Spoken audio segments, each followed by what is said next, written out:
அழகே அழகு சீரியலில் அடுத்த வாரத்துக்கான எபிசோடில் மதியம் இருந்துட்டு பிரின்ஸிபல் கூப்பிடுறாங்க அப்படின்னு சொல்லிட்டு ரொம்பவே சந்தோஷமாக போகிறாங்க. போங்க மதி, உங்களோட பர்மனண்ட் லெட்டர் இருந்தால் அவர் கொடுக்கறதுக்காக கூப்பிடுவார். ரொம்ப சந்தோஷமாக போய் வாங்கிட்டு வந்து எங்கள் எல்லாருக்கும் நீங்கள் ட்ரீட் கொடுக்கணும் அப்படின்ற மாதிரி கூட ஒர்க் பண்ணுறவங்க எல்லாருமே சொல்லிடுறாங்க. மதியம் ரொம்பவே சந்தோஷமாக ரூம்க்கு கேட்டு போகிறாங்க. இனிமேல் உங்களால் இங்கே வேலை பார்க்க முடியாது, சாரி மதி, உங்களை எங்களால் பர்மனண்ட் பண்ண முடியாது, நீங்கள் நாளையிலேருந்து வேலைக்கு வர வேண்டாம் அப்படின்ற மாதிரி சொல்லிடுறாங்க. இதை கேட்ட உடனே மதி ரொம்பவே ஷாக் ஆகி அங்கேருந்து அழுந்துட்டே வெளியே கிளம்பி போயிடுறாங்க. அதுக்கடுத்து தான் இந்த பக்கம் நம்ம ரேவதி நம்ம மலர் எல்லாருமே இருந்துட்டு குரூப் ஃபோட்டோ வந்து எடுத்து வைக்கிறாங்க. அப்போ வந்து பார்த்திங்கன்னா, இந்த மாதிரி நானே எடிட் பண்ணணும்னு நினச்சேன், நல்ல வேளை நீங்களே பண்ணிட்டீங்க அப்படின்ற மாதிரி சொல்லிகிட்ருக்காங்க.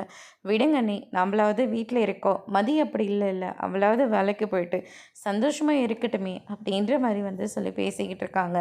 நான் அப்புறமா கூப்பிட்றேன் அப்படின்னு சொல்லிட்டு மதி வந்து ஃபோனை கட் பண்ணிடுறாங்க. அதுக்கடுத்து தான் இந்த பக்கம் மலர் இருந்துட்டு சுரேஷ்க்கு ஃபோன் பண்ணி, நீ மதியை போயிட்டு காலேஜில் இருந்து கூட்டிகிட்டு வரியா அப்படின்ற மாதிரி சொல்லிடுறாங்க. சரின்னு சொல்லிட்டு சுரேஷும் இருந்துட்டு வா வீட்டுக்கு போகலாம், அண்ணி ஃபோன் பண்ணியிருந்தாங்க அப்படின்ற மாதிரியும் சொல்லிட்டு சுரேஷ் வந்து மதியை கூட்டிகிட்டு அங்கேருந்து ரொம்பவே வருத்தத்தோட மதி வந்து கிளம்பி போகிறாங்க. அதோட இன்றைக்கான பிரம்ம முடிச்சிருக்காங்க.